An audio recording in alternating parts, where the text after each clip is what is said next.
আসলে যারা বাংলাদেশের নাগরিক, ভোটদানের অধিকার রয়েছে, যারা মুক্ত বাতাসে ঘুরে, তাদের প্রত্যেকেরই ভোটদানের সুযোগ রয়েছে। কিন্তু কোনো অপরাধীদেরকে, অপরাধী যারা গণতন্ত্রের ক্ষেত্রে ক্ষতিকর, তারা ভোটে অংশগ্রহণের ব্যাপারটা এক্ষেত্রে একটা আলোচনা করা যেত। সরকার যেহেতু আছে অভ্যুত্থানপন্থী, মানে আওয়ামী লীগ বিরোধী যারাই ছিল, যারা ফ্যাসিবাদ বিরোধী আন্দোলন করেছে, তারাই সরকারি দলে, তারাই বিরোধী দলে, তাদের মধ্যে আলাপ আলোচনা সাপেক্ষে কোন প্রক্রিয়ায় এবং কারা কারা কোন ক্যাটাগরির আওয়ামী লীগ নির্বাচন করতে পারবে, কারা পারবে না, কাদেরকে সুযোগ দেওয়া হবে, কাদেরকে সুযোগ দেওয়া হবে না, এই ব্যাপারটা আলোচনা সাপেক্ষ ছিল। সরকার যেভাবে ট্রুথ অ্যান্ড রিকনসিলিয়েশন ছাড়া এইভাবে সরাসরি আওয়ামী লীগের মতো একটা রাজনৈতিক দলের নেতাকর্মীরা যারা দীর্ঘদিন অত্যাচার নির্যাতন করেছে, ভোট কারচুপি করেছে, সন্ত্রাস করেছে, মানুষের মানবাধিকার লুণ্ঠন করেছে, তাদেরকে কোনো ধরনের শাস্তির মুখোমুখি না করে, বা হচ্ছে কারা আওয়ামী লীগের মধ্যে কারা অপরাধে, ফৌজদারি অপরাধের সাথে জড়িত না, কারা জড়িত, তাদেরকে চিহ্নিত না করে এভাবে নির্বাচনের সুযোগ করে দেয়া মানে হচ্ছে একটা সামনের দিনে একটা পার্থক্য, ডিফারেন্স তৈরি হবে। দেখবেন যে হচ্ছে সরকারি দলপন্থী আওয়ামী লীগ যারা, তারা ভালো আওয়ামী লীগ, তারা কোনো সন্ত্রাসের সাথে জড়িত নয়। কিন্তু কেউ যদি হচ্ছে মানে আগে আওয়ামী লীগ করছে, তারা ভালো হলেও কোনো সন্ত্রাস না করলেও, তারা যদি হচ্ছে জামাতের সাথে যুক্ত হতে চায় বা অন্য কোনো রাজনৈতিক দলের সাথে যুক্ত হতে চায়, তাহলে তারা খারাপ আওয়ামী লীগ, সন্ত্রাস আওয়ামী লীগ, তাদেরকে এবার পিটিয়ে মেরে ধরে দিতে হবে, পুলিশকে ব্যবহার করা হবে। এই ধরনের একটা ডিফারেন্স তৈরি হবে, ডিফারেন্স তৈরি হতে পারে। এটা তো আমরা এই সুযোগটা সরকার তৈরি করে রাখছে। আমাদের এই ব্যাপার থেকে আমাদের প্রপোজাল ছিল, শুরু হয়ে গেছে। কেন আপনি যে প্রসঙ্গটি নিয়ে এলেন, ইতিমধ্যে শুরু হয়ে গেছে। কারণ আমরা যখন এর আগে আমরা দেখেছি যে আওয়ামী লীগ প্রসঙ্গে এনসিপি নেতারাও কিন্তু বলেছে যাদের বিরুদ্ধে কোনো অভিযোগ নেই তাদেরকে আমরা রাজনীতি থেকে দূরে রাখতে পারি না। প্রত্যেকটা ইউনিয়ন পর্যায় পর্যন্ত বা অন্তত উপজেলা পর্যায় পর্যন্ত যেন হচ্ছে সর্বদলীয় ট্রুথ অ্যান্ড রিকনসিলিয়েশন করা হয়, কমিটি করা হয়, সেটা সরকারের উদ্যোগে। এবং আমরা অন্তর্বর্তীকালীন সরকার থাকাকালীন সময়ে, আমি একটু শেষ করি, অন্তর্বর্তীকালীন সরকার থাকাকালীন সময়ে এবং অভ্যুত্থানের পরবর্তী অক্টোবর মাসে আমরা বিএনপি সহ রাজনৈতিক দলগুলোকে এই প্রস্তাবটা দিই। তখন বিএনপি এই ক্ষেত্রে রাজি হয়নি একেবারে। আমরা তখন 5 সদস্যের একটা টিম, আমরা সকল রাজনৈতিক দলের সাথে গিয়ে বৈষম্যবিরোধী ছাত্র আন্দোলনের পক্ষ থেকে আমরা মিটিং করি, আপনাদের নিশ্চয়ই মনে আছে। পরবর্তীতেও বিএনপির পক্ষ থেকে, বিভিন্ন রাজনৈতিক দল পক্ষ থেকে এই ব্যাপারটা বারবার আলোচনা হয়েছে, বিশিষ্টজনদের ভিতর থেকে আলোচনা হয়েছে, বুদ্ধিজীবীদের পক্ষ থেকে আলোচনা হয়েছে, কিন্তু এটাকে গুরুত্ব না দিয়ে কোন ধরনের ট্রুথ অ্যান্ড রিকনসিলিয়েশন, কাদেরকে মানে অপরাধী কারা আর অপরাধী কারা নয়, এক একজনের চোখে এক রকম অবস্থা রেখে সরকার এখন যে ঘোষণাটা দিয়েছে এটা হিতে বিপরীত হতে পারে। যেখানে দেখা যাচ্ছে হচ্ছে এই ইলেকশনের সময়, যেমন হচ্ছে নোয়াখালী সদরে যে আওয়ামী লীগ নেতাকর্মীরা যারা হচ্ছে আপনার বিএনপির ছাত্রদল উপর হামলা করেছে, এরা সবাই কিন্তু ভোটের আগে দানা শীষের মিছিল, এদের অধিকাংশকেই দেখা গেছে এবং এই ছবিগুলো ভাইরাল হচ্ছে, বিভিন্ন জায়গায় আমরা দেখতে পাচ্ছি, ভিডিও ভাইরাল হচ্ছে, তারা দানা শীষের মিছিল করতেছে। আবার তারাই এখন হচ্ছে আবার আওয়ামী লীগ হয়ে গেছে, শুধুমাত্র একটা স্বার্থের দ্বন্দ্ব নিয়ে যখন মারামারি হয়ে গেছে, হামলা পাল্টা হামলা হয়ে গেছে। তো এইভাবে যদি সামনের দিনে চলতে থাকে যে হচ্ছে যতদিন আমার পক্ষে আছে ততদিন ভালো, যেদিন আমার বিপক্ষে চলে গেছে ততদিন সেই সন্ত্রাস আওয়ামী লীগ হয়ে যাচ্ছে। ঠিক আছে, এই পরিবেশটা এখন তৈরি হবে। আপনি বলেছেন এই বিষয়টা, আমি যেটা উল্লেখ করেছি যে আমার কাছে মনে হয় যে এটা ব্যবহারটা ইতিমধ্যে শুরু হয়ে গেছে, আমার পক্ষে থাকলে ভালো, বিপক্ষে থাকলে খারাপ, সেটা শুরু হয়ে গেছে। কারণ আমরা এর আগেও দেখেছি এনসিপিতেও যখন আওয়ামী লীগের ছাত্রলীগের কারোর সাথে যোগাযোগের কথা আমরা যখন তুলেছি এবং দেখেছি, সেই প্রসঙ্গ শুনেছিলাম সবাই খারাপ না। আপনার নামেও কিন্তু সেই অভিযোগ আছে যে আপনি আপনার এলাকায় আওয়ামী লীগের নেতাকর্মীদের সাথে মিটিং করেছেন, তাদেরকে সংগঠিত করেছেন, সেসব ছবি সহ কিন্তু রাশেদ খান এটা পোস্ট করেছে। এই বিষয়ে আপনি কোনো ওপেন কোনো অবজেকশন আপনি জানাননি সেই ছবি বা সংগঠন করার? যে অভিযোগ করেছে যার মাধ্যমে, ওই লোকগুলো তার মাধ্যমে আসছিল, এসে ওই লোকে ক্লিক করা এই ছবিটা। বাট এদের কাউকে আমি কিন্তু রাজনীতিতে স্পেস দিই নেই এবং এটা কেউই আমার সাথে রাজনীতি করে নাই। এরা সবাই বিএনপি করছে, বিএনপির ভোট করেছে, ইয়ে করেছে প্রত্যেকেই। বাট এরা যখন হচ্ছে 5 তারিখের পর মনে হচ্ছে সেপ্টেম্বরের দিকে ওরা ঢাকায় আসে, ওরা ছিল হচ্ছে একটা মানে বিদ্রোহী আওয়ামী লীগ যাদেরকে বলে আর কি। আমাদের ওখানে তখন বিএনপি কোনো কর্মসূচি পালন করতে পারতো না। বিএনপির নেতাকর্মীরা সবাই হচ্ছে মোহাম্মদ আলী নামে সন্ত্রাসী এমপি ছিল, ওদের ফ্যামিলি রাজত্বটা কায়েম করতো, ওদের বিরুদ্ধে তখন বিএনপি জামাত যারা ছিল এদের পিছনে দাঁড়াই কিন্তু ওরা ওদের সন্ত্রাসকে প্রতিহত করার জন্য চেষ্টা করতো, তখন এরকম একটা পরিবেশ ছিল। তো সেই ক্ষেত্রে যখন ওরা 5 তারিখের পরে সেপ্টেম্বর মাসের দিকে আসছিল, আমি নিজে জানতাম না, এখানে ওই আব্দুল গাফফার ভাইয়ের হাত ধরে যোগাযোগ করে আসছিল। আসার পরে উনি কথা হয়েছে, কথা হওয়ার পর ছবি তুলছে, সবই ঠিক ছিল। কিন্তু পরবর্তীতে যখন হচ্ছে আমি বুঝতে পারলাম যে মানুষ এটাকে খুব নেগেটিভভাবে নিচ্ছে এবং এটা হচ্ছে ওদের ওরা আমাদেরকে ব্যবহার করে পুনর্বাসিত হওয়ার চেষ্টা করতেছে, তখন থেকে তাদেরকে আমি আর কখনো স্পেস দিই নাই, এবং তারা আমার কোনো প্রোগ্রাম, কোনো মিছিল, মিটিং বা কোনো ইয়েতে ছিল না। এরা সবাই হচ্ছে এখনো আছে বিএনপি দলীয় প্রার্থী যে ছিল তার সাথে, এবং আগ থেকে আরো 6 মাস 1 বছর আগ থেকে ওরা সবসময় ওদের সাথে মিছিল, মিটিং সবকিছু যে কারণে তাদেরকে আপনি সহযোগিতা করেছিলেন, এটা হয়তো প্রকাশ্যে আসছে বলে আজকে আপনি ব্যাখ্যাটা দিচ্ছেন। না না, এটা তখনও ব্যাখ্যা ছিল, এবং আপনি আমাকে ওই ছবি ছাড়া আমার তো অনেক রাজনৈতিক প্রোগ্রাম হয়েছে, মিছিল, মিটিং হয়েছে, এদের কাউকে আপনি আমার কোনো মিছিল, সব মিটিং এর ছবি থাকে কিনা সেটা একটি প্রশ্ন। নট এ সিঙ্গেল মিটিং, মানে আমি বলতেছি এটা ছাড়া আপনি এর বাইরে নট এ সিঙ্গেল ছবি তাদের সাথে বসা বা হচ্ছে কোথাও একটা মিটিং এ, কোথাও মিছিলে বা কোনো সমাবেশে এদের একজনকে আপনি দেখাতে পারবেন না। ওকে, ডক্টর সাখাওয়াত হোসেন সাহেব, এটা সবাইকে আপনি বিএনপির প্রত্যেকটা প্রোগ্রামে দেখাতে পারবেন। আমরা দেখছি ইতিমধ্যে বেশ কয়েকটি জায়গায় আওয়ামী লীগের সাথে এখানে বিএনপির বা ছাত্রলীগ এবং ছাত্র দলের সংঘর্ষ হয়েছে, আহত হয়েছে অনেকেই। এর মধ্যে দিয়ে যারা নির্বাচনে আসবে তারা দলীয় পরিচয়ে না আসলেও স্থানীয় নির্বাচনের প্রশ্নে কিন্তু সকলেই জানে কে কোন দল আসলে বিলং করে। তাতে করে কি মনে হয় পরিস্থিতি কোন দিকে যেতে পারে? আপনাকে ধন্যবাদ জানাচ্ছি, এবং আলোচনায় হান্নান মাসুদ আছেন এবং যারা শুনছেন সবার জন্য শুভেচ্ছা রইল। বাংলাদেশের এই 24-এর গণঅভ্যুত্থান পরবর্তী রাজনীতির নানান রকম ডাইমেনশন আছে, তার মধ্যে একটা গুরুত্বপূর্ণ ইস্যু হচ্ছে আওয়ামী লীগের নেতা কর্মী, ভোট ব্যাংক, তাদের সাধারণ সমর্থক, তাদেরকে কারা বেশি কাছে টানতে পারবে। কারণ হচ্ছে তারা তো দেশের বৈধ ভোটার বেশিরভাগ, যারা পলাতক তার সংখ্যাটা তো খুবই নগণ্য, বাকি প্রত্যেকেই কিন্তু ভোটার। এখন ভোট দিতে তো আপনি তাদেরকে বাধা দিতে পারবেন না, তারা ভোট দিতে যাবে, তাহলে সেই ভোটটা জয়ে একটা ফ্যাক্টর হয়ে দাঁড়ায় বলে এই কম বেশি প্রথম সারির সব দলই তাদের সঙ্গে বিভিন্ন ইকুয়েশনে একটা সম্পর্ক তৈরি বা প্রতিশ্রুতিবদ্ধ সম্পর্ক তৈরির একটা চেষ্টা করেছে। বিএনপির ক্ষেত্রে আমার অ্যানালাইসিস যেটা আমি দেখি যে সারা দেশে ভোটের সময় আওয়ামী লীগ অধ্যুষিত এলাকাগুলোতে বিএনপি নির্বাচনে বিজয়ী হওয়ার সংখ্যা বেশি। তার মানে ওইখানকার স্থানীয় আওয়ামী লীগের যারা ভোট দিয়েছে তাদের অধিকাংশ বিএনপিকে ভোট দিয়েছে বলে ধারণা করা যায়। আবার কিছু জায়গায় আবার জামায়াত ইসলাম তাদের নেতারা যেখানে জিতেছে সেইখানেও আওয়ামী লীগ এবং হিন্দু অধ্যুষিত কিছু বিষয় আছে, সেইখানে আওয়ামী লীগের সাধারণ ভোটাররা জামাত ইসলামকে ভোট দিচ্ছে, এরকম কিছু আসনও প্রতীয়মান হয়। তার থেকে বড় হলো জামায়াত ইসলামের তৎকালীন নায়েবে আমির আব্দুল্লাহ মোহাম্মদ তাহের, তিনি প্রকাশ্য বক্তৃতা ভাইরাল হয়েছিল যে তিনি বলছিলেন যে মুজিব ভাই ইলেকশন করছে তখন তো আমি দ্বিতীয় হইতাম, বা আমারও তো তখন মুজিব ভাইরে দিতেন আপনি, এখন মুজিব ভাই নাই, দ্বিতীয় হিসেবে আমি তো প্রথম হই, আমারে ভোটটা দিবেন, মুজিব ভাই আসলে আবার দেখা যাব। তা এখন মুজিব ভাই নাই, মুজিব ভাইয়ের বদলে আমি আছি, আমাকে দেন, আবার মুজিব ভাই আসলে তখন মুজিব ভাইকে দিবেন। এই সমঝোতার প্রকাশ্য প্রস্তাব কিন্তু জামায়াতের নায়েবে আমির দিয়েছিল। হান্নান মাসুদ আজকে যেই ব্যাখ্যাই দেখ, এই ব্যাখ্যাটা অনেকের কাছে গ্রহণযোগ্য এই জন্য হবে না যে একদম তখন বার্নিং ইস্যু পতিত আওয়ামী লীগ, সে বিদ্রোহী হোক আর যে গ্রুপই হোক, তারা আওয়ামী লীগ মানে আওয়ামী লীগ, পদ্ধারী এবং একদম সিলমার আওয়ামী লীগ, তাদের সঙ্গে হান্নান মাসুদের মতো গণঅভ্যুত্থানের পক্ষের ছাত্র নেতা বা বৈষম্য বিরোধী নেতা এবং পরবর্তীতে দেশের আলোচিত নেতা, তার এই বৈঠকটা খুব ন্যায়সঙ্গত হয়নি, এটা আমার ব্যক্তিগত মত। এবং অনেকে মনে করে এটা না করলে ভালো করতো। এই করার মধ্যে তো একটা আকাঙ্ক্ষা ছিল, তারা কাছে আসলেই বলবে যে না, তোমাদের সঙ্গে আমি বসবো না। আজকে আওয়ামী লীগের অপরাধী যারা বা আওয়ামী লীগের এই 16 বছর ধরে তাদের পক্ষে সমর্থন উৎপাদন করা, তাদের পক্ষে অবস্থান নেওয়া, তাদের পক্ষে সন্ত্রাসী কার্যক্রম করা, প্রতিপক্ষের উপর হামলা করা, নিপীড়ন করাই সব কিছুতে তো তারা কোনো না কোনোভাবে অংশগ্রহণ করেছে। বিদ্রোহী হয়েছে হচ্ছে গিয়ে তাদের উপদলীয় কোন্দলের কারণে, নিজেদের স্বার্থের দ্বন্দ্বে। সেইখানে অন্য কোনো বিরোধী রাজনৈতিক শক্তিকে বা গণঅভ্যুত্থানের পক্ষের শক্তিকে ছাড় দিয়েছে কখনো, এমন তো নয়। ফলে তাদের সঙ্গে আসলে বৈঠক করা, তাদের সঙ্গে বৈঠক করা যায় না।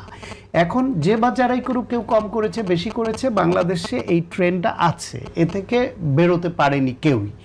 এখন কথা হচ্ছে স্থানীয় সরকার নির্বাচন আছে, এই যে সংঘর্ষ হচ্ছে, সংঘর্ষগুলো যেখানে হচ্ছে দেখেন আপনি, ঢাকায়, ধানমন্ডি, মোহাম্মদপুর, পুরান ঢাকা, বিভিন্ন জায়গায় ওরা ঝটিকা মিছিল করেছে এবং তাদের ধরে পাকড়াও করে পুলিশের হাতে দিয়েছে কারা?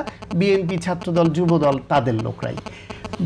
ভেরি ফিউ আপনি দেখবেন কোথাও জামায়াত হয়তো কিছুটা করেছে। সম্প্রতি নোয়াখালীতে যেটা হলো কিংবা কুমিল্লায় যেটা হলো, নোয়াখালীতে যে সংঘর্ষ হলো, প্রথম দিন যে এইরা আওয়ামী লীগের ব্যানারে তারা মিছিল করলো, মিটিং করলো, সেখানে প্রশাসনের একটা প্রশ্রয় ছিল বলে আমার ধারণা। তা না হলে পুলিশের সঙ্গে তাদের কেন সংঘর্ষ হলো না? অন্তত ধাওয়া পাল্টা ধাওয়া বা লাঠি চার্জ কিছুই হলো না কেন পুলিশের সঙ্গে? নির্বিঘ্নে তারা মিটিং করলো, মিটিং করার পরে চলে গেল নির্বিঘ্নে। একদিন গেল, সে একদিনের মধ্যে একজন আওয়ামী লীগের ওই নেতাকে বা ইউনিয়ন পরিষদের চেয়ারম্যান ছিলেন যিনি যে নেতৃত্ব দিচ্ছেন তাকে গ্রেফতারও করা হলো না কেন? তার মানে স্থানীয় প্রশাসনের মধ্যে ওইখানে একটা কিন্তু আছে। পরের দিন সেখানে বিএনপি এবং ছাত্র শিবির, ছাত্রদল উভয়ই এর প্রতিবাদে মিটিং করেছে, সমাবেশ করেছে, কিন্তু সংঘর্ষটা যেখানে হলো পরে বা তারা আবারও নামতে পারে সেই আশঙ্কা মনে করে ওরা মিটিং করছে শুনে গেল, সেইখানে সংঘর্ষটা শুধুই বিএনপির সঙ্গে কেন হলো? কেন সেখানে ছাত্র শিবির বা জামায়াত অংশগ্রহণ করলো না? এনসিপিকে আমরা কোথাও কেন দেখি না যেখানে আওয়ামী লীগ ঝটিকা মিছিল করছে তার একটার সঙ্গে বাধা দিয়ে পাল্টা মিছিল বা প্রতিবাদ করতে আমরা দেখি না কেন? হ্যাঁ, এনসিপির ব্যাপারে আমি নিজেও এই জিনিসটা উপলব্ধি করি, তাদের সাংগঠনিক ভিত্তিটা দুর্বল। আওয়ামী লীগের মতো এরকম সংগঠনকে এককভাবে ফেস করার মতো শক্তি তাদের নাই, কিন্তু তারা তো বিএনপির সঙ্গে, ছাত্র দলের সঙ্গে জয়েন করতে পারে, তারা তো শিবিরকে বা জামাতকে বলতে পারে যে আমাদের রাজনৈতিক দ্বন্দ্ব থাকুক, আমাদের প্রতিযোগিতা থাকুক, আমাদের চাওয়া না পাওয়ার হিস্সা থাকুক, কিন্তু ফ্যাসিবাদ প্রশ্নে আমরা সবাই এক হয়ে দাঁড়াবো। এই ঐক্যটা তো তাদের মধ্যে থাকা দরকার ছিল, সে ঐক্যটা নষ্ট হয়ে গেছে। এখন এসেছেন যে স্থানীয় সরকার নির্বাচন। ঠিক আছে, আমি স্থানীয় সরকার নির্বাচনের জায়গায় আসবো, কিন্তু তার আগে আপনার যে কথাগুলো আপনি বললেন সেটার প্রেক্ষিতে একটু শুনতে চাই যে অপেক্ষাকৃতভাবে আমরা দেখতে পাচ্ছি সম্প্রতি ঝটিকা মিছিলের পরিমাণ বেড়ে গেছে, সংখ্যায় বেশি হচ্ছে। সংখ্যায় যদি বেশি নাও হয়ে থাকে এক্স্যাক্টলি, কিন্তু মানুষের সংখ্যা সেখানে অন্তত বেশি, সেটুকু বলা যায়। এটার পেছনে আসলে কি কারণ বলে আপনার কাছে মনে হয়, যদি একদম এক লাইনে? এটার পেছনে প্রধান কারণ হচ্ছে ওরা স্টাডি করে দেখছে যে জামায়াত, বিএনপি এবং এনসিপির মধ্যে অনৈক্যটা বাড়ছে, এদের দূরত্ব বাড়ছে, এরা নিজেরা স্বার্থের দ্বন্দ্বে লিপ্ত হয়েছে এবং সাহসের একটি বিষয় আছে, সেই স্বার্থের দ্বন্দ্বে লিপ্ত হতে গিয়ে তারা বিভিন্ন জায়গায় বিভিন্ন ভাবে আওয়ামী লীগকে প্রশ্রয় দিচ্ছে। এই স্বার্থ দ্বন্দ্বে লিপ্ত হতে গিয়ে আওয়ামী লীগকে কারা কতটা ব্যবহার করবে বা কারা কতটা তাদের সঙ্গে ঐক্য করবে গোপনে, সেই প্রতিযোগিতা তৈরি হয়েছে। ফলে রাজনৈতিকভাবে আওয়ামী লীগ কোনো না কোনো রাজনৈতিক অংশ থেকে প্রশ্রয় পাচ্ছে এই সরকারকে ডিস্টার্ব করবার জন্য। পাশাপাশি আওয়ামী লীগের মধ্যে কিছু পাগল শ্রেণীর সমর্থক আছে যারা বুঝতে পারে না, বুঝতেও চায় না যে তাদের নেতারা নিরাপদে বিদেশে পলাতক আছে, আরামায়েশের জীবনযাপন করছে, কারণ প্রচুর টাকা পাচার করেছে। তাদের কিন্তু সারা জীবন ওইখানে থাকলেও তাদের কিন্তু আরামায়েশের ঘাটতি হবে না, অথচ তাদের কর্মীরা দেশে বসে ঝুঁকি নিচ্ছে। তারা এতটাই পাগল যে তারা এই প্রশ্ন নিজেকে করছে না যে আমি কার জন্য ঝুঁকিটা নিচ্ছি। যারা গণহত্যা চালিয়ে, লুটপাট করে, টাকা পাচার করে বিদেশে চলে গিয়ে আরামায়েশে আছে, আমাদের বিপদের সময় তারা পাশে দাঁড়াবে কিনা? আজকে যারা গ্রেফতার হয়েছে, জেলে গেছে, সেই কর্মীরাই, সাধারণ কর্মীরাই সেটা কতটুকু বুঝতে পারছে বা পাচ্ছে কিনা? হ্যাঁ, সেটাই বললাম যে কেউ আছে না, বাংলাদেশের রাজনীতিটা অনেকের কাছে ইমোশন। এখন ওদের কারো কাছে শেখ মুজিব একটা ইমোশন, কারো কাছে শেখ হাসিনার যত বড় খুনি হোক সে একটা ইমোশন, এই নামটা, কারো কাছে আওয়ামী লীগ নামটা একটা ইমোশন, ৭১ কি ইমোশনালি তাদের মনে করে ঝাঁপিয়ে পড়ে। ফলে তাদের একদিকে এই আবেগ, আর একদিকে হচ্ছে নির্বুদ্ধিতা বা পাগলামি, যে তাদের নেতারা টাকা পাচার করে তারা বিদেশি গিয়ে আরামায়েশে থাকছে, সেই নেতারা ঝুঁকি নিতে পারছে না দেশে আসার, আর এই কর্মীরা নিজেরা ঝুঁকির মধ্যে পড়ছে। স্থানীয় সরকার প্রসঙ্গে আমি আপনার কাছে আসবো, স্থানীয় সরকার নির্বাচনটা আসলে কেমন হতে পারে এরকম পরিস্থিতিতে, কিন্তু তার আগে আমার একটা ছোট বিরতি নিতে হবে। এবং বিরতির পর ফিরে এসে আপনি একটি কথা বলেছেন, কোনো না কোনো অংশ আসলে প্রশ্রয় দিচ্ছে, কোনো না কোনো অংশ থেকে প্রশ্রয় পাচ্ছে এই নিষিদ্ধ রাজনৈতিক দলের কর্মীরা। তারা কারা, কোন অংশ, সেই বিষয়ে একটু জানতে চাই। আসলে ডক্টর সায়ন্ত এখানে বললেন যে কোনো না কোনো অংশ থেকে প্রশ্রয় পাচ্ছে যারা আসলে নিষিদ্ধ রাজনৈতিক দলের যে কর্মীরা রাস্তায় নামছে ঝটিকা মিছিল নিয়ে, তারা কারা আসলে? সায়ন্ত ভাই সত্য বলছেন, যেখানে যার সুবিধার জন্য যাকে দরকার সে তাকে প্রশ্রয় দিচ্ছে। ধরেন হচ্ছে এনসিপির নেতারা যেখানে আছে, তারা যদি তাদের কাছে কেউ ভালো, এরা ভালো আওয়ামী লীগ, এদেরকে আমরা প্রশ্রয় দিই, তারা দিচ্ছে। প্রথম নিজের দলের কথা বললাম, তবে এনসিপির সংখ্যাটা কম, তাহলে এনসিপিও দিচ্ছে, এটা স্বীকার করলেন অনেক আপনি? জায়গায় দিচ্ছে। আমার কয়দিন গতকালকে ভাইরাল হলো, দেখলাম যে চট্টগ্রামে আমাদের এক এনসিপি নেতারকে ফোন দিয়ে অনুমতি নিচ্ছে যে হচ্ছে মিছিল করবে, আমরা আবার ওকে সাসপেন্ড করছি। এই যে কে কার মনে কে কোথায় কাকে, ইমানদারির সঙ্গে প্রশ্ন। ইমানদারের সাথে, হ্যাঁ। এবং দুই সাবেক ছাত্র লীগের নেতার সঙ্গে কথোপকথনের ইচ্ছাও সেখানে প্রকাশ করলেন। এবং হচ্ছে এই যে এগুলো অস্বীকার করার কোনো উপায় নেই। আমরা নতুন রাজনীতি উঠতে আসলে যদি অস্বীকার করি, ভুল ত্রুটি আমাদেরও থাকবে, আমরা আস্তে আস্তে শিখবো। পাশাপাশি হচ্ছে এরপরে জামাত ইসলামীও দিচ্ছে, তারা তাদের দল যতটুকু সেই হারে দিচ্ছে। গণ অধিকার পরিষদ দিচ্ছে, যেমন নূর ভাই তো একেবারে সমাবেশ করে বলছিল সব আওয়ামী লীগ আপনাদের জন্য উন্মুক্ত, আমি আপনাদের সেটার ব্যবস্থা করবো নির্বাচনী সমাবেশে। আপনারা সবাই সেটা কভার করছিলেন। এরপরে বিএনপি দিচ্ছে সবচেয়ে লার্জ হারে। কিন্তু জামাতের আমির যে বর্তমান বিরোধী দলের নেতা শুরুতেই যে বলেছিলেন যে সাধারণ ক্ষমা ঘোষণা করব, তার দলও বড়, কারণ ওনাদের কাছে আওয়ামী লীগ কার কাছে কতটুকু যায় সেটাও একটা ব্যাপার আছে। ওরা বড় শেল্টার চায়, ওরা তাদের ব্যবসা বাণিজ্য টিকিয়ে রাখতে চায়, ওরা ওদের সন্ত্রাসী কার্যক্রম দখলদারিত্ব টিকিয়ে রাখতে চায়। এই ক্ষেত্রে সবচাইতে বেশি ওদেরকে হেল্প করতে পারবে বিএনপি, তারা তার কাছে যাচ্ছে। তার সাথে সামান্য কিছু হেল্প করতে পারবে, কিছু হেল্প করতে পারবে হচ্ছে জামাত, তার কাছে যাচ্ছে। আর কিছু মনে করে হয়তো হচ্ছে এনসিপির কেউ কেউ পারবে, তাদের কাছে যাচ্ছে। মানে সংখ্যাটা বাংলাদেশে আসলে এটা হওয়ার মেইন কারণটা হচ্ছে ওই যে বললাম ট্রুথ অ্যান্ড রিকনসিলিয়েশন কমিটি হয় নাই, এই উদ্যোগটা নেওয়া হয় নাই। এখন বিএনপি মনে করতেছে যে আমার কাছে তো বেশি আসতেছে, বেশি ভোট ব্যাংক তো আমার কাছে, আমার মিছিলে তো এরাই বেশি আসতেছে, সুতরাং এদেরকে আমি এই সুযোগে মানে হচ্ছে ট্রুথ অ্যান্ড রিকনসিলিয়েশন না করে আমি আমার আয়ত্তে বেশি রাখতে পারবো। কিন্তু যদি একবার যদি ট্রুথ অ্যান্ড রিকনসিলিয়েশন হয়ে যায়, রিকনসিলিয়েশন তো অন্তর্বর্তীকালীন সরকারও বলেছিল, তারা কেন করলো না? তারা কোন সুযোগের জন্য তখন বিরোধিতা করছিল সরাসরি। আমি নিজেও মিটিং এ ছিলাম, ওনারা বললো এখন এগুলার প্রয়োজন নেই, ডিরেক্টলি ভাবে মানুষ ওই রকম মানে ওনাদের মাইন্ডসেট অন্যরকম ছিল। এরপরে এখন বিএনপি মনে করতেছে আর কি হচ্ছে ট্রুথ অ্যান্ড রিকনসিলিয়েশন হয়ে গেলে তো হচ্ছে ধরেন তারা যে কোনো দলে যাওয়ার সুযোগ পাবে। এখন তাদের মধ্যে একটা তখন আর এই অপরাধ বোধটা এটা থাকবে না, মানে হচ্ছে আমাদের অপরাধ হচ্ছে যে কোনো সময় অ্যারেস্ট হইতে হবে, এই ধরনের কোনো চিন্তা তাদের মাথায় ঘুরবে না। কিন্তু এখন হচ্ছে তাদের এই মাথায় ঘুরবে, তারা এখান থেকে অ্যারেস্ট হওয়া থেকে শেল্টার চাইবে, তারা হচ্ছে শেল্টার চাইবে তাদের ব্যবসা বাণিজ্য টিকানোর ক্ষেত্রে, তাদের অবৈধ দখলদারিত্ব টিকানোর ক্ষেত্রে। সেই শেল্টারটা যে সবচেয়ে বেশি দিতে পারবে তারা তার কাছে যাবে। কারণ ওই নেতাদের মধ্যে সবাই তো আর একরকম না। যেমন আশরাফুদ্দিন নিজাম ভাই, উনি এদেরকে জায়গাই দেন না। বিএনপির আশরাফুদ্দিন নিজাম ভাইয়ের কথা বলছি। যেমন হচ্ছে আপনার এরকম উদাহরণ দিলে অনেকেই আছে যে হচ্ছে এদেরকে ন্যূনতম স্পেস দেন না, আবার অনেকেই আছে যে এদেরকে ছাড়া চলতেই পারে না। ধরেন হচ্ছে আমার উপর একটা হামলা হলো ইলেকশনের পর, এমপি হওয়ার পরে যে হামলা করেছে সে আওয়ামী লীগের পোস্টেড নেতা, বর্তমান মেম্বার, এবং হচ্ছে সে আগে বিএনপির নেতাদের উপর হামলা, বিএনপির এমপির উপর মামলার আসামি, হত্যা চেষ্টা মামলার আসামি বিএনপির তৎকালীন এমপিকে। কিন্তু সে আমার উপর হামলা করছে বিএনপির লোকজনকে নিয়ে, এবং সে শেল্টার পাইছে। আমি কিন্তু ওর বিরুদ্ধে অভিযোগ দিয়ে মামলা দিয়েও তাকে অ্যারেস্ট করাইতে পারিনি। এরকম মানে হচ্ছে এত মিডিয়াতে আসার পরও দলীয়ভাবে শেল্টার পাচ্ছে। এরকম যদি হচ্ছে সিলেক্টিভ হয়, ওরা যখন সুযোগ পাবে যে হচ্ছে আওয়ামী লীগের শক্তি একটু যখন মনে হয় বেশি হয়েছে, ওরা যে একটু সুযোগ পাইছে। কিন্তু আপনি আপনার দলের কারো কারো কথা বললেন, যেমন একজন নেতার কথা বললেন চট্টগ্রামের, কিন্তু আপনি তো কেন্দ্রের নেতা হিসেবে তো দায় আপনি এড়াতে পারেন না। এটা যে কেন্দ্র থেকে নির্দেশনা পেয়ে তারা করছে না, সেটা আপনি কি করে, মানুষ কি করে নিশ্চিত হবে? কারণ কেন্দ্র থেকে নির্দেশনা পেয়ে করছে না বলেই আমরা তাকে বহিষ্কার করছি, এবং এখানে দাঁড়াইয়া বলতেছি যে এমন বসে বলতেছি যে হচ্ছে এমনটা করছে। আমার মনে হয় না আপনার টকশোতে কখন হচ্ছে কেউ নিজ দলের নেতার নাম নিয়ে ডিরেক্টলি এভাবে, কখন আপনার অভিজ্ঞতা আছে কিনা যেভাবে বলছে যে হচ্ছে আমার লোকজন শেল্টার দিচ্ছে।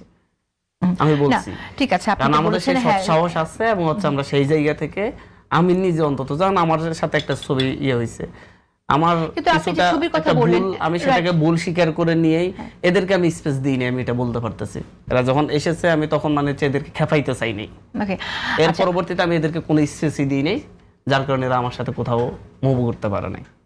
এই ক্ষেত্রে আমি আমার নৈতিক জায়গা ঠিক রেখেছেন। তাহলে নৈতিকতার প্রশ্ন যদি আসে, তাহলে একটু বলি যে আপনার বিরুদ্ধে যে অভিযোগ করলো অভিযোগকারী জিশান, সেই 5 কোটি টাকার বিনিময়ে আপনি ইমিগ্রেশন ক্রস করতে চেয়েছেন এরকম একটা আওয়ামী লীগের এমপিকে, সে ধরনের তথ্য আসার পর আপনাদের কনভারসেশন প্রকাশিত হলো, এবং সেখানে মনে হচ্ছে যে সেই বিষয়ে আপনার ধোঁয়াশা সৃষ্টি হয়েছে। আসলে সত্য কিনা সে প্রশ্ন মানুষ করতে পারে, হয়তো অসত্য মানুষ এটা মনে করতে পারে এই অভিযোগকে।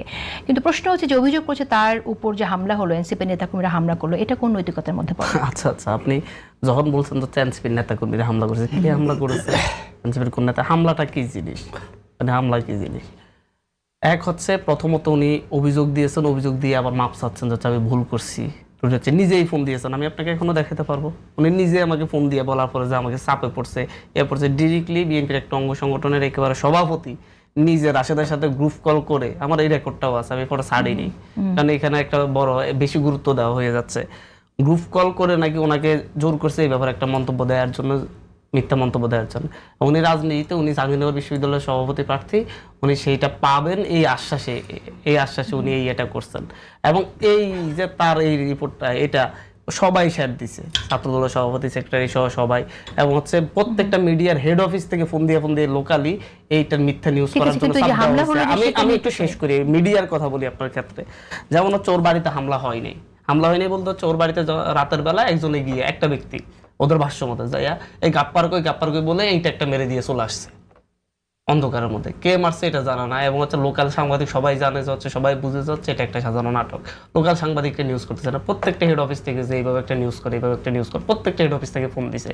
এবং প্রত্যেকটা হেড অফিস কখন ফোন দেয় এরকম একটা ছোট ইস্যু নিয়ে যাচ্ছে নিউজ করার জন্য সব জায়গায়, তখন হচ্ছে সরকারের পক্ষ থেকে চাপ থাকে, সরকার দলীয় কারোর পক্ষ থেকে মিডিয়ার একদম হেড অফিস থেকে ফোন দিয়েছে সবাই আমাকে, তখন লোকাল সাংবাদিকরা বলে যে ভাই এটা তো আমরা জানি যে ভুয়া। তাহলে আপনি কি মানে মিডিয়ার চোখে আপনি তো তাহলে অনেক বড় নেতা যে আপনি? হ্যাঁ, আমি মিডিয়ার চোখে নেতা না, মানে হচ্ছে আমি বলতে চাচ্ছি হচ্ছে আপনি এই ক্ষেত্রে তো ফোন দেওয়া হয়েছে এটা সত্য। আচ্ছা, এবং ফোন দেওয়া হয়েছে এই কারণ হচ্ছে আমি এটা বলতে চাচ্ছি যে হচ্ছে এটা সরাসরি অধিবেশন আগ মুহূর্তে আমাদেরকে মোরালি ডাউন করার জন্য সরকারের পক্ষ থেকে এই উদ্যোগটা নেওয়া হয়েছে। আচ্ছা, যার কারণে আমাদেরকে যারা আমরা যারা হচ্ছে ভয়েস রেজ করছি সরকারের বিভিন্ন অপকর্মের বিরুদ্ধে, বিভিন্ন ভুল ত্রুটির বিরুদ্ধে, আপনি এইভাবে মিডিয়ার দিকে, কারণ এটা হইছে আপনি যেভাবে বলছেন তাহলে সব মিডিয়াকে আপনি কাঠগড়ায় দাঁড় করাচ্ছেন। হ্যাঁ, দাঁড় করাচ্ছি কেন আপনি বলুন? সব ক্ষেত্রে কি আপনারা হেড অফিস থেকে ফোন দিয়ে এভাবে নিউজ করাই না? আমার করাই কি না এরকম এটা একটা নিক্ষেপ করলে করাই? গাপ্পার কি হচ্ছে, আব্দুল গাপ্পার কি ছাত্রদলের কেন্দ্রীয় সভাপতি না সেক্রেটারি? আব্দুল গাপ্পার কি হচ্ছে নাকি ঢাকা বিশ্ববিদ্যালয়ের সভাপতি সেক্রেটারি? আমি তো ঢাকা বিশ্ববিদ্যালয়ের সভাপতি সেক্রেটারি বাড়িঘর ভাঙচুর করলে এভাবে নিউজ হইতে দেখিনি। কিন্তু মিডিয়া, প্রত্যেকটা মিডিয়া হাউস থেকে ফোন দিয়েছে হচ্ছে একদিন পরে, 2 দিন পরে পর্যন্ত নিউজ করানোর জন্য, যে তুমি নিউজ করলা না, এটা নিউজ করানো দরকার ছিল, এভাবে নিউজটা করে এভাবে বলে দেওয়া হচ্ছে আমার কাছে। আচ্ছা, তা আপনি বলতে চাচ্ছেন তাহলে গণমাধ্যম সরকার নিয়ন্ত্রণ করছে? গণমাধ্যম সরকার, প্রত্যেকটা সরকার নিয়ন্ত্রণ করে, শুধু যে এই সরকার তা না। মানে এই সরকার নিয়ন্ত্রণ করছে? এই সরকার নিয়ন্ত্রণ করছে। অন্তর্বর্তীকালীন সরকারের সময় বিভিন্ন উপদেষ্টাদের বিরুদ্ধে নিউজ হলে দেখা গেছে ফোন দিয়ে সরাইয়া ফেলছে, যার যেরকম প্রভাব ছিল সেই সরকারটা করছে। গণমাধ্যমের উপর দায় চাপিয়ে কি আপনি আপনার দায়টা এড়িয়ে যেতে পারেন? আমার দায়টা আপনি কখন দিবেন? মানে আপনি যে আমার দায়টা কোন জায়গায় খুঁজে পাইছেন? আমি তো বললাম, এই যে হামলাটা হলো আপনাকে আমি বললাম একটা ব্যক্তি করছে, ওদের অভিযোগ একটা ব্যক্তি গিয়ে রাতের বেলা অন্ধকারে গাপ্পার বলে একটা ইট মেরে চলে আসছে, এটাকে হামলা বলে নাকি হচ্ছে হামলা কাকে বলে? আমি তো হামলা নাকি এনসিবির হামলা? আপনার কাছে হামলা আর এনসিবির হামলা, আমি বলি আমার কথা শেষ করেন। যখন এনসিবির লোকজন মিছিল করে গিয়ে তার বাড়িতে হামলা করবে, বা এনসিবির কেউ সরাসরি দেখছে যাচ্ছে এনসিবির 2-3 জন লোক গিয়ে তার বাড়িতে হামলা করছে, হামলা। তো সোরাগুপ্তা হামলাকে আপনি কিভাবে এনসিবির উপর চাপাই দিচ্ছেন? বোঝা যাচ্ছে যে মিডিয়াই ষড়যন্ত্র করে আপনার বিরুদ্ধে হামলা করেছে, সোরাগুপ্তা হামলাকে কিভাবে এনসিবির নামে চালায় দিচ্ছেন? আমি একটু ডক্টর শান্ত আপনার মন্তব্য শুনতে চাই। আসলে এই বিষয়টা আসলে হান্নানের আত্মপক্ষ সমর্থনের একটা বিষয় তো থাকেই, যেহেতু সে অভিযুক্ত হচ্ছে, সেটা যে কেউ এই পজিশনে থাকলে এটাই করবে। কিন্তু পাশাপাশি একটা ভুল কনসেপ্টও তার কাজ করছে, সেটা হলো যে সংবাদ মাধ্যমের স্থানীয় যে সংবাদকর্মীরা, তারা স্থানীয় এমপি, মন্ত্রী, প্রশাসনের লোক, প্রভাবশালী যারা, তাদের নিয়ে একটু ভয়ে বা আতঙ্কে থাকে, অথবা কেউ কেউ আবার আনুকূল্য প্রত্যাশীও থাকে, যে স্থানীয় এমপির সঙ্গে একটু সম্পর্ক রাখলে কিছু কিছু বিষয়ে সে আনুকূল্য পাবে, অথবা তার সঙ্গে বৈরিতা করলে, তার বিরুদ্ধাচরণ করলে কিছু কিছু ক্ষেত্রে সে বৈরিতার মধ্যে পড়বে। সেই কারণে অনেক সময়ই এটা আমার অভিজ্ঞতা থেকে বলি, বা বিভিন্ন সঙ্গে আলাপ করলে, যে সেইখানে যেটা হয় যে ওই স্থানীয় এমপি হয়তো নিউজটা না হোক সেটা চাইছে, সেটাও না, আমি বলি একটু স্থানীয় প্রতিনিধিরা তারা রিপোর্ট করার সময়, করার পরে এটা নিয়ে স্থানীয় এমপি হোক বা প্রভাবশালী হোক, মন্ত্রী হোক, যারা, তাদের কাছে যাতে তারা একটু বিপদগ্রস্ত না হয়, সেজন্য বলে ভাই এটা আমাদের করার কিছু ছিল না, উপর থেকে চাপ আছে, উপর থেকে চাইছে, তখন আমি আর করতে বাধ্য হয়েছি। এইটা একটা এক্সকিউজ দাঁড় করায় তারা নিরাপদে থাকার জন্য। আর একটা হচ্ছে যারা এমপির আনুকূল্য আশা করে, ভাই ওরা কিন্তু রিপোর্ট করছে, আমার উপর থেকে বলছে, তারপরও আমি করাই নেই। ফলে হান্নান মাসুদ নতুন এই পলিটিক্সে তো ভিলেজ পলিটিক্স, স্থানীয় রাজনীতি নানা কিছু তো যুক্ত হয়েছেন। এই সব জিনিসগুলো আস্তে আস্তে বুঝবেন যে দু একজন সাংবাদিক তাকে বলেছে মানে এইটা মানে সত্যি, এটা ভাববার কোনো কারণ নাই। দুইটা কারণে স্থানীয় সাংবাদিকরা এরকম দুইভাবে করে। ফলে অভিযোগ এসছে, অভিযুক্ত হয়েছে, যিনি অভিযোগ করেছেন তিনি আক্রান্ত হয়েছেন, এই সবটাই সত্য। রিপোর্ট নিয়ে যেটা, সেটা স্থানীয় সাংবাদিকরা তাদের প্লটটা কিভাবে বানাতে চান সেটা হয়তো হান্নান মাসুদকে বলেছে, এবং হান্নান মাসুদের এটা একটু ফেভারে আসে বলে সে তার মতো করে এটা আবার ওইভাবে বলছে। কিন্তু এখন যদি কেউ একজন চ্যালেঞ্জ করে যে কোন পত্রিকার হেড অফিস থেকে কল এসছে বা এটা করতে বলা হয়েছে, প্রমাণ করো, এটা তো একটু আবার প্রমাণ করতে পারবে না। ওই সাংবাদিকই আবার বলবে, ভাই এটা বললে আমার চাকরি থাকবে না, আমি এটা আপনারে বলছি কিন্তু আমি এটা বলতে পারবো না। ফলে হান্নান মাসুদ আজকে মিডিয়ায় যে অভিযোগটা তুললো মিডিয়ার বিরুদ্ধে, এর একটাও যদি কেউ প্রমাণ চায় সে কিন্তু প্রমাণ করতে পারবে না। কারণ সাংবাদিক যদি বলেও থাকে, সে পরে বলবে না ভাই আমার চাকরি থাকবে না, আমি এটা বলতে পারবো না। ফলে এগুলো সবই বিশ্বাসযোগ্য, প্রণিধানযোগ্য কোনো বক্তব্য না। বিষয়টা যেটা, সেটা হচ্ছে হান্নান মাসুদের বিরুদ্ধে কিছু গুরুতর অভিযোগ ইতিমধ্যে উত্থাপিত হয়েছে, ওই নেতাকে পার করে দেওয়া এবং এইখানে ওই আওয়ামী লীগ নেতাদের সঙ্গে মিটিং করা নিয়ে। এইটা তার রাজনীতি, তার আদর্শ, তার গণঅভ্যুত্থানের পক্ষের যে পজিশন, সেটার সঙ্গে যায় না। যদি তিনি বলেছেন যে না বুঝে করেছেন, ভুল হয়েছে, ভুল তো হয়, সেখান থেকে উঠে আসবেন তিনি, সেটা আমাদের প্রত্যাশিত। কারণ তিনি নতুন রাজনৈতিক বন্দোবস্তের নেতা এবং আমাদের তাদের কাছে প্রত্যাশা অনেক, সেই বিবেচনায় বলছি ওইখান থেকে উঠে আসবেন। আচ্ছা, স্থানীয় সরকার নির্বাচন নিয়ে যে প্রসঙ্গটি এনেছিলাম, আপনার কাছে প্রশ্ন করেছিলাম যে স্থানীয় সরকার নির্বাচনে দলীয় পরিচয় ছাড়া আওয়ামী লীগের নেতাকর্মীরা যদি দলীয় মার্কা ছাড়া যদি আসে, সেক্ষেত্রে আসলে কোনো সংঘাতের আশঙ্কা আছে কিনা, থাকলে কি করণীয়? ডেফিনেটলি আছে। এই ক্ষেত্রে আমি একটু কনফিউশনে আছি। আমি 1 জুন একটা জাতীয় দৈনিকে যুগান্তরী রিপোর্টটা হয়েছিল যে আওয়ামী লীগ স্থানীয় নির্বাচনে অংশ নিতে পারছে না, আওয়ামী লীগ ইসির একটা বিধিমালার খসড়া হয়েছে। এখন এইটার এখনো পর্যন্ত চূড়ান্ত অবস্থাটা কি আমি জানি না, হান্নান মাসুদ জানে কিনা বা আপনি জানেন কিনা জানি না। সেখানে এরকম ছিল যে নিষিদ্ধ ঘোষিত কোনো দল বা কার্যক্রম নিষিদ্ধ কোনো দলের কোনো পদধারী কেউ ওই পদে থাকলে তিনি নির্বাচন করতে পারবেন না, এবং তার যে অঙ্গীকারনামা সেখানে এটা উল্লেখ করতে হবে তিনি এরকম কোনো দলের সদস্য কিনা, এবং ভুল তথ্য দিলে তার প্রার্থিতা দলীয় পরিচয় রেখে করতে পারবে না। এক্স্যাক্টলি। কিন্তু আমার প্রশ্নটা হচ্ছে যে দলীয় পরিচয়টা যদি পদত্যাগও করে ফেলে, স্থানীয় লোকজন তো জানবেই যে সে আসলে এই রাজনীতি। এবার বলছি, যে দলই নেই ওইখান থেকে পদত্যাগ সে কিভাবে করবে, আর পদত্যাগটা গ্রহণ কে করবে? সুতরাং এখন পদত্যাগ কোনো ম্যাটার করে না। তিনি শেষ পর্যন্ত ওই দলের সদস্য ছিলেন, মানি নিষিদ্ধ, ওইটা স্থিত অবস্থায় আছে, স্ট্যাটাস কো। ওই অবস্থায় যাদের শেষ পর্যন্ত সদস্য ছিলেন তারা আসলে নির্বাচন করতে পারবেন না ওই ফর্মুলায়। 1, 2 হলো যারা আসলেই কোনো পদে ছিলেন না কিন্তু ওই দলের কর্মী এবং ওই দলের সঙ্গে ধরা যাক, কিন্তু সে যদি আসলে, আমরা ট্রুথ অ্যান্ড রিকনসিলিয়েশন কমিশনের কথা বলেছি, কোনো কমিশন নেই, কিন্তু সে যদি দাঁড়িয়ে বলে যে আমি ভুল করেছি, আমাকে ক্ষমা করে দেন, সেই ক্ষমা যদি সরকার কিংবা স্থানীয় জনগণ সবাই যদি গ্রহণ করতে পারে। এখন ধরেন একজন লোক দেশের বৈধ নাগরিক, তিনি বৈধভাবে ভোটার। আওয়ামী লীগকে এটি কিন্তু জামায়াত, বিএনপি এবং এনসিপির জন্য একটা পরীক্ষাও হতে পারে। যার বিরুদ্ধে ফৌজদারি অপরাধে মামলা আছে সে তো করতে পারছে না, তারা পলাতক। যে সরাসরি ওই দলের পদধারী সে করতে পারছে না, কারণ পদধারীরা করতে পারবে না।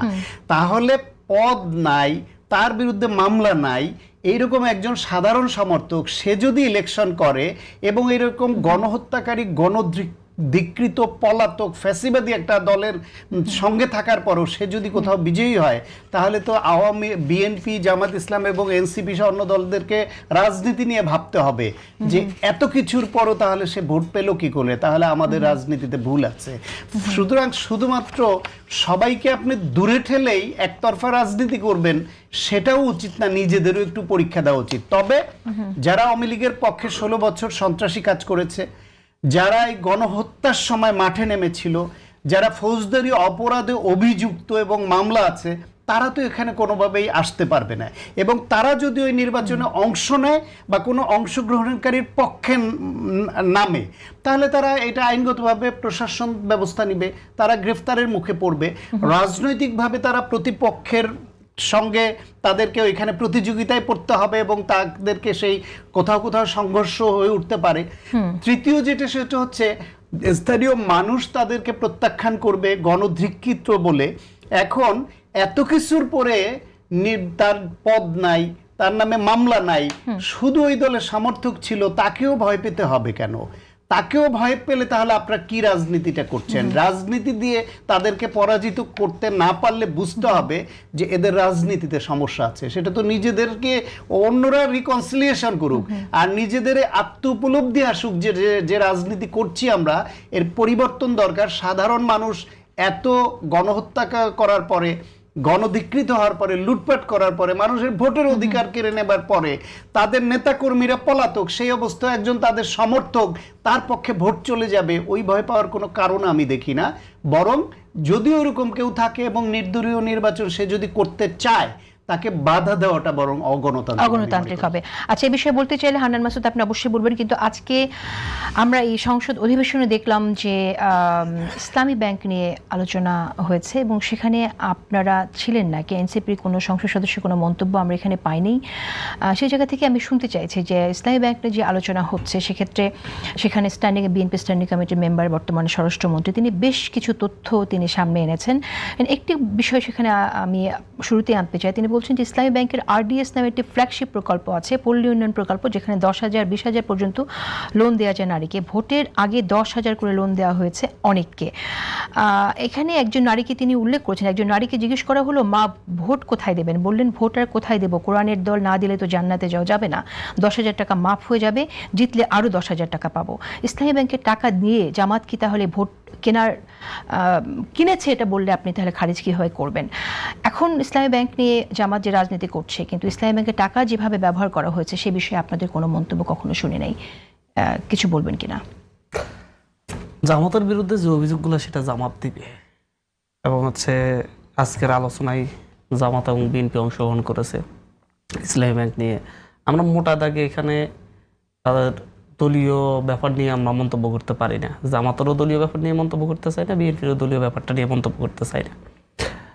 আমরা জাতীয় নাগরিক পার্টি এনসিপির পক্ষ থেকে আমরা যেটা মনে করি, যেই প্রক্রিয়ায় দলীয় ব্যাপার নিয়ে মন্তব্য করতে পারেন না কেন?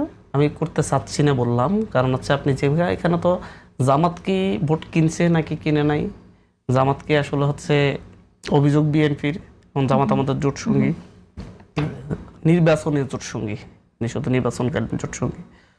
তা আমরা জামাতের সেই ব্যাপারটা জামাত রিপ্লাই দিবে, কারণ আমরা এনসিপি তো এই সুযোগ নিই নেই, এনসিপির যারা আমরা নির্বাচনে অংশগ্রহণ করেছি। আর এখানে আমরা মেইনলি যে কোশ্চেনটা তুলি, যে প্রশ্নটা তুলি, সেটা যেই প্রক্রিয়ায় ইসলামী ব্যাংকের চেয়ারম্যানকে সরানো হয়েছে এবং নিয়োগ দেওয়া হয়েছে, এটা পুরোপুরি ফ্যাসিবাদী সেই প্রক্রিয়া। আচ্ছা, এই প্রসঙ্গটা নিয়ে যদি কথা বলতে পারেন, এর আগের অভিযোগগুলো নিয়ে কথা বলতে পারছেন না কেন তাহলে? এর আগের অভিযোগগুলো নিয়ে আমি তো কথা এটা বললাম যে ওরা কি ঋণ দিয়েছে না ভোট কিনেছে। আপনি বললেন আমি ভোট কিনেছে এরকম কোনো অভিযোগ আমি পাইনি, স্বরাষ্ট্রমন্ত্রী পাইছে। আচ্ছা, স্বরাষ্ট্রমন্ত্রী বনাম জামাত ইসলাম হবে। আমি বাংলাদেশের ব্যাংকিং খাত নিয়ে কথা বলতেছি। আমি শুধুমাত্র এটাকে রাজনৈতিক অংশ হিসেবে অনুমোদন ছাড়া 40 কোটি টাকা লোন দেওয়া হয়েছে, কর্পোরেট সোশ্যাল রেসপন্সিবিলিটি। যদি এরকম হয় তাহলে তো লোনগুলো বাতিল হবে, এবং এটার সাথে যারা ব্যাংকের টাকা থেকে দেওয়া হয়েছে, যারা অংশগ্রহণ করেছে, আমি একই কথা বলতেছি, যদি এটা তো তাহলে ইলিগ্যাল, হেড অফিসের অনুমতি ছাড়া দেয়া, এবং ইলিগ্যাল কিছু হলে এটা তো বাংলাদেশের আইনে, তাহলে তো সরকার ক্ষমতায় আছে, বিএনপি সরকার, এটা বিরুদ্ধে আইনি ব্যবস্থা নেবে। আপনারা চান কিনা? অবশ্যই চাই, যদি এই ধরনের ঘটনা ঘটে প্রমাণ সাপেক্ষ হয় তাহলে অবশ্যই এটার বিরুদ্ধে ব্যবস্থা নেবে। আমি বলতে চাচ্ছি, আপনি পরবর্তীতে যে ব্যবস্থায় একজন চেয়ারম্যানকে সরিয়ে আরেকজন নতুন চেয়ারম্যান নিয়োগ দিয়েছেন, এবং যাকে নিয়োগ দিয়েছেন সে যখন বাংলাদেশের ব্যাপক ইসলামী ব্যাংক লুটপাট করা হয়েছে, তখন এই বাংলাদেশ ব্যাংকের ডেপুটি গভর্নর ছিলেন, মেবি নাকি এমডি ছিলেন বাংলাদেশ ব্যাংকে। সেটা ঠিক আছে, কিন্তু এবং সে বাংলাদেশ ব্যাংক থেকে অভ্যুত্থান পরবর্তী সময়ে, আমি এই জায়গাটা আমার কথাটা শেষ করি, আমি এই জায়গায় প্রশ্ন তুলতে চাই, এবং বাংলাদেশের ব্যাংকিং খাত কি জামাত এবং বিএনপি তাদের দলীয় এজেন্ডা বাস্তবায়নের জন্য, আগে যেভাবে আওয়ামী লীগ তাদের দলের এজেন্ডা বাস্তবায়নের জন্য ব্যবহার করেছে, লুটপাটের জন্য ব্যবহার করেছে, জামাত বিএনপি কি একইভাবে করবে কিনা? ইসলামী ব্যাংক নিয়ে যে এত রাজনীতি হচ্ছে, জামাত ইসলাম যে এখানে গ্রাহকদের ব্যবহার করছে বলে অভিযোগ আছে, সেই বিষয়ে আপনার কোনো মন্তব্য আছে কিনা? জামাত যদি এবং যে জান্নাতের লোভে যে আরডিএস প্রকল্পের টাকা ডিস্ট্রিবিউট করা হয়েছে হাজার হাজার কোটি টাকা, সেই বিষয়ে আপনার কোনো মন্তব্য জামাত আছে যদি ইলিগেলি এগুলো করে থাকে তাহলে এটা বাংলাদেশের আইনি দৃষ্টিতে এটা বিচার হওয়া দরকার। জামাত দলীয়ভাবে করছে না কোনো কেউ কেউ তাদের ব্যক্তিগত পর্যায়ে থেকে করছে, সেভাবে বিচার হওয়া দরকার, সেটা বিচার হবে। আমি বাংলাদেশের ব্যাংকিং খাত শুধু তো আমি ইসলামী ব্যাংক নিয়ে কেন এত আলোচনা করব? শুধু ইসলামী ব্যাংক নিয়ে কেন এত হচ্ছে সেটাও তো সংসদে নিশ্চয়ই দুই দলের বড় স্বার্থ আছে বিদেই আলোচনা হচ্ছে। অনেক নোটিশ তো সরকার ফেলে দেয়, স্পিকার ফেলে দেয়, হচ্ছে এই নোটিশগুলো বক্তব্য দিতে দেয় না, এটা অপ্রয়োজনীয় বলে। বিরোধী দলীয় নেতা না, বিরোধী দলীয় নেতা দেয়, বিরোধী দলের পক্ষ থেকে অনেকগুলো নোটিশ যায়, সরকার এগুলো অ্যাকসেপ্ট করে না। আপনারা সংসদে যখন এই আলোচনাটা হলো তখন ছিলেন না কেন এটা শুনতে চাই আমি একটু শেষ করি, আমার কথা শেষ করি। সরকার চাইলে, মানে সরকারের স্পিকার চাইলে কোনোটা রাখে, কোনোটা রাখে না। তো সরকারের এই ক্ষেত্রে সাধারণত এই নোটিশগুলো সাধারণত বাংলাদেশের ইতিহাসে খুব কম হচ্ছে বিরোধী দল থেকে গ্রহণ করা হয়েছে, সেটা 2টা বা 3টায়, কিন্তু এই গত অধিবেশনেই 3টে হয়ে গেছে, এই অধিবেশনে আরেকটা অ্যাকসেপ্ট করা হয়েছে। তো হচ্ছে সরকার যেটা চাই সেটাই আলোচনায় উঠে, এবং সরকারের স্বার্থ, সরকারি দলের স্বার্থ আর বিরোধী দলের স্বার্থ, দুই দলের স্বার্থের কারণে এটা আলোচনায় উঠেছে। না বাংলাদেশে যে বাকি ব্যাংকে গুলা এই ব্যাপারটা আলোচনায় উঠে নাই কেন? এই যে আমি আল আরাফাহ ইসলামী ব্যাংক, এখানে গ্রাহকরা টাকা জমা দিয়ে রাখছে, সে ইসলামী ব্যাংক নিয়ে অনেক আলোচনা হচ্ছে। আপনি একটু আমাকে বলেন যে আসলে এখানে হান্নান মাসুদ যেটা বলছে শুধু ইসলামী ব্যাংক নিয়ে কেন হচ্ছে, স্বার্থ আছে দুই পক্ষেরই, সেটাই বলতে চাইছে। যদিও হান্নান মাসুদের কাছে আমি জানতে চেয়েছিলাম যে হান্নান মাসুদ এই প্রশ্নগুলোর ব্যাপারে তারা অন্য কোনো ব্যাংকের কোনো অনিয়ম দেখলে যেভাবে তারা কথা বলে, এই যে অনিয়মগুলো হয়েছে সেই বিষয়ে আসলে ওরকম সরব কেন না, মৃদুভাবে একটু অবশ্য সমালোচনা এখানে হান্নান মাসুদ করেছে। যদি বলতে চান কিছু হান্নান, আমি আসবো আপনার কাছে, কিন্তু তার আগে শান্ত। প্রথম কথা, বাংলাদেশে ইসলামী ব্যাংক অত্যন্ত আলোচিত একটা ব্যাংক, কারণ এই ব্যাংকটা ইসলাম নাম নিয়ে যেহেতু ব্যাংকটা, এর সঙ্গে নানান রকম ট্যাগিং ছিল, কিন্তু বাস্তবতা হলো এই ব্যাংকটা বাংলাদেশের অন্যতম সফল ব্যাংক ছিল। তাদের প্রতি মানুষের আস্থা, তাদের যে উত্তরোত্তর প্রবৃদ্ধি, সব মিলিয়ে আওয়ামী লীগ আসার পরে এই ব্যাংকটার উপরে শকুনের নজর পড়েছিল এবং তারা এটাকে নানান কায়দায় ক্যাপচার করার চেষ্টা করেছিল। এই পট পরিবর্তনের পরে আবার জামায়াত ইসলাম আবার সেটাকে তাদের কবজায় নেওয়ার জন্য এই যে দখল পুনরুদ্ধারের যে বিষয়টা, সেই দিকে ঝাঁপিয়ে পড়েছিল। ফলে এটা একতরফাভাবে জামায়াত পুরোটা দখল করতে গিয়ে এই পরিস্থিতিটা আবার আলোচনায় আনলো। কেন হলো? এইখানে এখন আজকে স্বরাষ্ট্রমন্ত্রী সংসদে যে বক্তব্য দিয়েছেন, যে কিছু তথ্য দিয়েছেন, যে তারা এই পট পরিবর্তনের পরে 9,000 লোককে চাকরিচ্যুত করে নতুন 6,000 লোক নিয়োগ দিয়েছে, আর 13,000কে 2টা 3টা 4টা করে প্রমোশন দিয়েছে। ইসলামী ব্যাংকে অতীতের যে রেকর্ড ছিল, মানে বিএনপির আমলে বা আগের সময়গুলোতে, এখানে ছাত্র শিবির করাদের প্রাধান্য দিয়ে নিয়োগ দেওয়া হতো, এটা বাস্তবতা, আপনি খুঁজলেই দেখবেন। সুতরাং এইবার যে 6,000 নিয়োগ দেওয়া হয়েছে, আপনি এটা নিয়ে গবেষণা চালান, একটা প্রতিবেদন করে দেখেন, এর মধ্যে মোস্টলি জামাতের সঙ্গে সংশ্লিষ্টদের তাদেররা চাকরি দিয়েছে, পদোন্নতিও ওইভাবেই বেছে বেছে দিয়েছে। এরপর হলো গিয়ে এইটা টাকাটা তারা রাজনৈতিক কাজে কিভাবে ব্যবহার করে, সেটার মধ্যে কিছু অন্যায় আছে বলে আজকে স্বরাষ্ট্রমন্ত্রী বক্তব্যে এইভাবে এসছে যে আরডিএস নামে ইসলামী ব্যাংকের একটা ফ্ল্যাগশিপ প্রকল্পে, এই প্রকল্প থেকে 22,000 কোটি টাকা বিতরণ করা হয়েছে। নির্বাচনের আগে 11,000 কোটি, নির্বাচনের এই 5 আগস্টের এবং আগে, এবং পরে আরও 11,000 কোটি টাকা। নাবিল গ্রুপকে 700 কোটি টাকা এলসির বিপরীতে লোন দেওয়া হয়েছে। সেই তারা মালামাল বিক্রি করে, এলসির খুললে কিন্তু ওই মালামাল বিক্রি করে ফেরত দিতে হয়, সেই টাকা ফেরত দেয়নি। ফলে নাবিল গ্রুপ কাদের এবং কাদের স্বার্থ রক্ষা করছে সেটা একটু অবজার্ভ করার কথা বলেছেন স্বরাষ্ট্রমন্ত্রী। নির্বাচনী ফান্ডে এই টাকা গেছে নাবিল গ্রুপের হাত হয়ে, এরকম তার ধারণা। 16,000 কোটি টাকা তাদের ব্যাংকে দেনা আছে এই নাবিল গ্রুপে, সেটা নিয়ে কেউ কথা বলছে না, অন্যদের দিকে জামাত শুধু আঙুল তোলে। 40,000 কোটি টাকার একটা গ্রুপকে হেড অফিসের অনুমোদন ছাড়া দেওয়া হয়েছে ইসলাম ব্যাংক থেকে। স্বরাষ্ট্রমন্ত্রীর ধারণা এটাও তাদের ওই যে ভোট কেনার জন্য বিভিন্ন জায়গায় টাকা সহ ধরা পড়ছিল, এই গ্রুপটা সেটা করেছে। এটার পক্ষে আরেকটা লিঙ্ক আপনাকে দেই, নির্বাচনের আগে এই ব্যাংকের কর্মকর্তারা নির্বাচনী দায়িত্বে থাকবেন এবং তাদেরকে জামায়াতের একজন নেতা যিনি এখন এমপি হয়েছেন তিনি কিভাবে বলে ট্রেনিং দেওয়ার কথা বলেছিলেন তাদেরকে, এটা সংবাদ মাধ্যমে কিন্তু এসেছিল। ফলে এইখানে নিয়োগ যাদের দিয়েছে, এখানে যারা আছে মোস্টলি জামাতের, এবং এদের এখানকার কর্মী, এখানকার টাকা জামায়াত তাদের দলীয় ফান্ডের মতো করে ব্যবহার করেছে কর্মীদেরকে এবং টাকা, এর অনেকগুলো নজির আছে। এখন এটা প্রমাণ সাপেক্ষ, সরকারের উচিত এ বিষয়ে তদন্ত করা। এবং এখন আজকে জাতীয় সংসদে আলোচিত হয় নাই, সংবাদ মাধ্যমে হয়তো আসে নাই।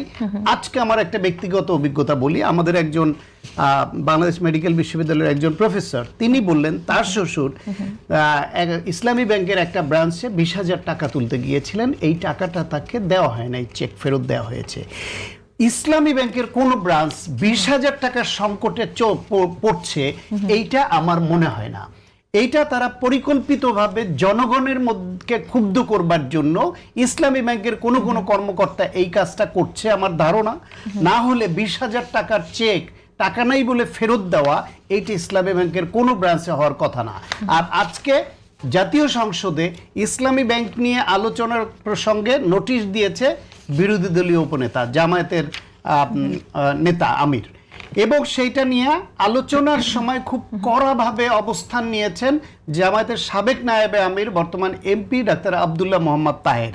তাহলে যখন ইসলামী ব্যাংক নিয়েই কেন তাদের এত দরদ? কারণ আগের লিঙ্ক আপ বলে দেয় যে এই ব্যাংকটির কর্মকর্তা কর্মচারীদের তাদের দলীয় কর্মীদের মতো ব্যবহার করতে পারে তারা, আর এই ব্যাংকের ফান্ডকে তারা তাদের দলীয় ফান্ডের মতো নৈতিক অনৈতিক নানানভাবে ব্যবহার করতে পারে।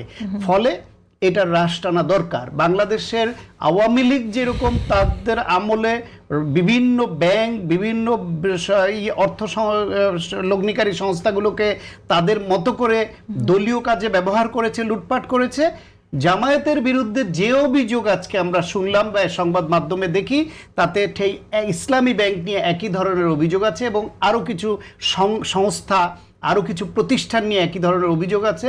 এগুলি তদন্ত সাপেক্ষে কোনো রাজনৈতিক কাজে ব্যবহার করবার যে অনৈতিক অবস্থান, সেখান থেকে ফিরিয়ে আসা। এনসিপি এই আলোচনায় না থাকাকে আপনি কিভাবে দেখছেন? এবং এনসিপির দিক থেকে এনসিপিও কিন্তু ইসলামী ব্যাংক নিয়ে জামাত যেভাবে যে সুরে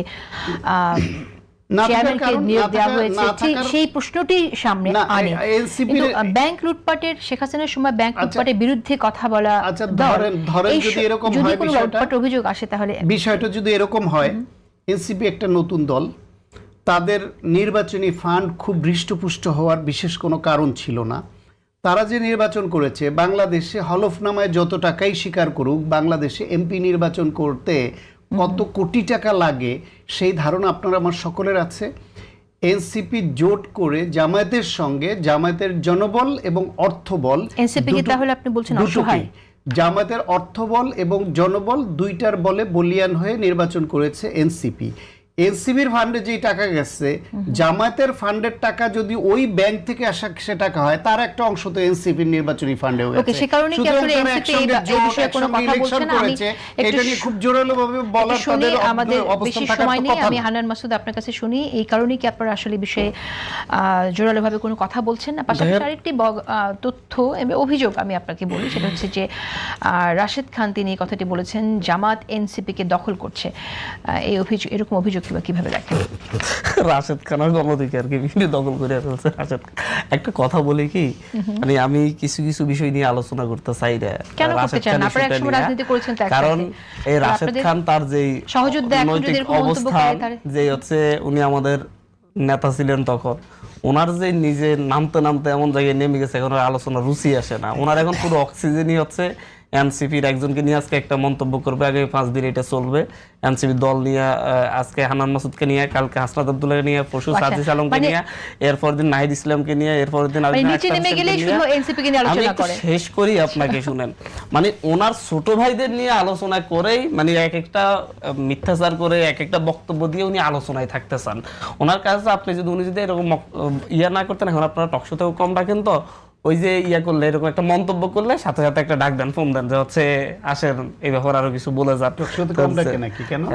টক শোতে কম ডাকে আমি জানি না কম ডাকে হয় কিনা, আমি তো ঠিকই দেখি আগের মতোই দেখছি। ওই যে ইস্যু আসলে তখন বেশি বেশি ডাক পড়ে, একসাথে 3-4টা তো ডাক পড়ে, একটা ইস্যু সেই মুখ থেকে ছাড়ে, এরপরে এটা নিয়ে একটা ব্যাখ্যা আপনারা প্রশ্ন করার জন্য ডাকেন যে হচ্ছে করান, মানে তার অক্সিজেন এখন বেঁচে থাকার অক্সিজেন। এমপি ইলেকশন করে দল ছেড়ে কোনো পদ ছাড়া বিএনপিতে গিয়ে এমপি ইলেকশন করে হেরে গিয়ে কিছু না পেয়ে এখন তো অসহায়, না আছে তার কোনো দল এখন, না আছে তার কোনো পদ, না আছে তার কোনো মানে হচ্ছে নিজেরই তো কিছু নেই, তার তো কোনো ব্যবসা বাণিজ্যই নেই, সেই নিজে চলে কেমনে, তার নিজে চলেটা কেমনে, তার কি আছে? আচ্ছা আমার মনে হয় যে একজন ব্যক্তি আক্রমণ হয়ে যাচ্ছে, তার অনুপস্থিতিতে অনেকগুলো না না কথা আমি এই কথাটা আপনি যখন আমাকে রাশেদ খানের কোট ধরে আপনি এরকম ইয়ে করেন, তখন আমি এই কথা বলতে বাধ্য।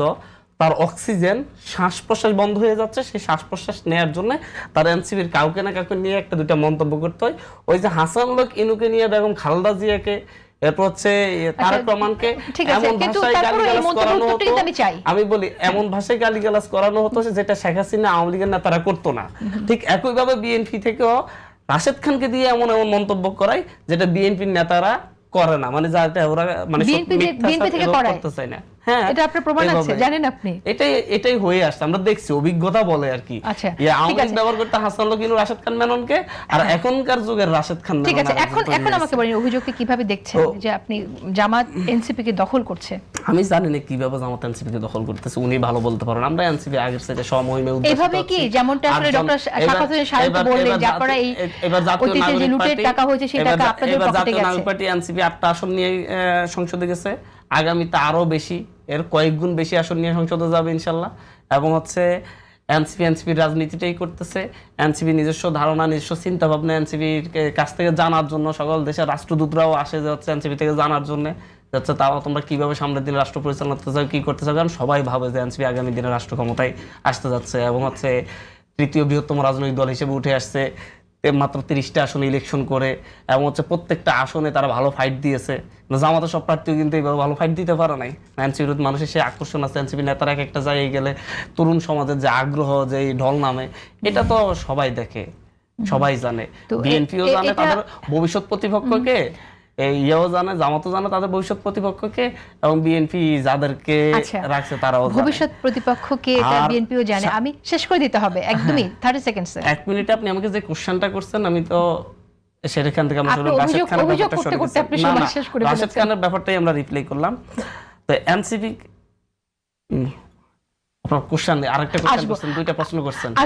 আসবো আমি একেবারেই সময় নেই। আমার মনে হয় যে আপনি যে কথাগুলো বলেছেন তার প্রেক্ষিতে আমি একটু ডক্টর শান্ত আপনার মন্তব্য শুনতে চাই যে এনসিপি তৃতীয় বৃহত্তম দল হিসেবে আবির্ভূত হয়েছে এবং সকলেই জানে যে এনসিপি আসলে প্রতিপক্ষ। আনান মাসুদ যে কথাটি বললো আপনি কিভাবে দেখছেন? না, এমপির সংখ্যা বিবেচনায় ডেফিনেটলি তৃতীয় দল হিসেবে এসছে, ভোটের সংখ্যায় আসছে। কারণ হচ্ছে ভোটের সংখ্যাটা বোঝার উপায় নেই, কারণ হচ্ছে জামাতের সঙ্গে তাদের জোট ছিল, সুতরাং তারা যেখানে ছিল জামাতের ভোটগুলি তাদের সঙ্গে যোগ হয়েছে। আমরা এটার একটা ভালো একটা এক্সাম্পল পেতে পারি মানে রিসেন্ট ফিউচারে, সেটা ঢাকা সিটি কর্পোরেশন নির্বাচনে, বিশেষ করে দক্ষিণে সম্ভবত জামাতের সঙ্গে এনসিপির সমঝোতা হচ্ছে না বা হবে না আমার ধারণা। সেই ক্ষেত্রে যদি জামায়াত প্রার্থী দেয়, বিএনপি প্রার্থী থাকবে, আর এনসিপিও তাদের অত্যন্ত আলোচিত নেতা সাবেক উপদেষ্টা সরকারের, ইন্টারিম সরকারের, সে যদি প্রার্থী হয় তাহলে তার বাক্সে কতটা ভোট পড়ে সেটা দিয়ে এনসিপির একটা সক্ষমতা আমরা বুঝতে পারবো। সুতরাং এখন এনসিপিকে আমরা যেই কথাটা বলছি যে জামাতের জনবল এবং অর্থবলে বলিয়ান, তখন এটা আমরা শুধরে নেব। তাহলে যদি ওইখানে দেখি যে তারা পাচ্ছে, একটু সময় দেই আমরা এনসিপির জনপ্রিয়তা লিটমাস টেস্ট। আর যদি ওই চেষ্টা করতে তারা ভয় পায়, আবারও জামাতের পকেটে ঢোকে যে ভাই ঠিক আছে আমরা করব না, তোমরা দিচ্ছ না যখন, তাহলে তোমাদেরই সাপোর্ট দেই, তাহলে বুঝতে হবে তাদের পকেটেই আছে। এনসিপি কারো পকেটে না থাকুক, আমরা চাই